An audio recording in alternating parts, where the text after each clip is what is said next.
आणि 3 ला किंवा 6 आणि 6 आणि 6 आणि 6 आणि 6 ला इथे आपण एकाच संख्येची वारंवार बेरीज करत आहोत, हो ना? आता जर आपल्याला एकाच संख्येला 8 वेळा किंवा 9 वेळा किंवा 10 वेळा मिळवावी लागली तर आपल्याला मोजणी करायला खूप वेळ लागेल आणि आपण मध्येच विसरू पण शकतो की आपण कुठे होतो, हो ना?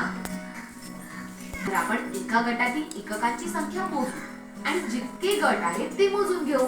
मग आपण त्या एककांच्या संख्येला गटांच्या संख्येने गुणाकार करून घेऊ. गुणाकार गुणाकार काय असतो काही? गुणाकार म्हणजे कोणत्याही संख्येची वारंवार मोजणी किंवा त्या संख्येची वारंवार बेरीज. आणि मुलांनो, तुम्हाला माहित आहे का की जर आपण हे पाठ करून घेतले तर आपण पटकन सांगू शकतो की एखाद्या संख्येला जर 5 वेळा मिळवलं तर कोणती संख्या